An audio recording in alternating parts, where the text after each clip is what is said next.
भक्त और भगवान की परीक्षा। बहुत समय पहले की बात है। एक छोटे से गांव में गोकुलदास नाम का साधारण किसान रहता था। उसका जीवन कठिनाइयों से भरा हुआ था। खेत में उपज कम होती थी, घर की हालत कमजोर थी और परिवार का पेट पालना भी मुश्किल हो रहा था। गांव के लोग उसे अक्सर ताना मारते कि भगवान की भक्ति से कभी पेट नहीं भरता। लेकिन गोकुलदास का विश्वास अटल था। वह हर सुबह उठकर भगवान का नाम जपता और कहता, मेरे प्रभु सब देख रहे हैं, उनका समय आएगा तो सब सुधर जाएगा। एक बार गांव में भयंकर सूखा पड़ा।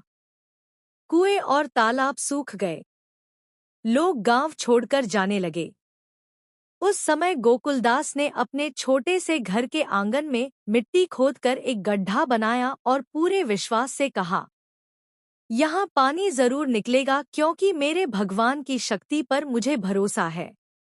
गांव वाले हंसते और कहते, अरे पागल, यहाँ बरसों से पानी नहीं है, तू व्यर्थ मेहनत कर रहा है। लेकिन गोकुलदास हार मानने वाला नहीं था। दिन रात वह खुदाई करता और भगवान का नाम लेता रहा।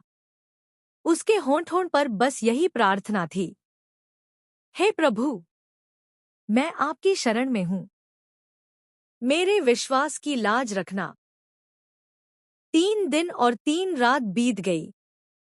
चौथे दिन जैसे ही उसने कुदाल मारी, अचानक उस गड्ढे से ठंडी जलधारा फूट निकली। चारों तरफ पानी ही पानी फैल गया। गांव वाले हैरान रह गए। जिस जगह को वे बंजर समझते थे वहां जीवन का स्रोत निकल आया। लोग दौड़कर गोकुलदास के पैरों में गिर पड़े और बोले, सचमुच विश्वास और भक्ति में बड़ी शक्ति है। हम तो हंसते रहे, लेकिन तुम्हारे अटूट भरोसे ने भगवान को प्रकट कर दिया। गांव में फिर से जीवन लौट आया। खेत हरे भरे हो गए। सबके घरों में अन्न आने लगा और गोकुलदास का नाम गांव ही नहीं बल्कि आसपास के गांवों में भी भक्त गोकुलदास के रूप में प्रसिद्ध हो गया। यह कहानी हमें सिखाती है कि जब इंसान सच्चे मन से भगवान पर विश्वास करता है और भक्ति के साथ आगे बढ़ता है तो असंभव भी संभव हो जाता है। परिस्थितियां कैसी भी हों, लेकिन श्रद्धा और विश्वास की लौ कभी बुझनी नहीं चाहिए।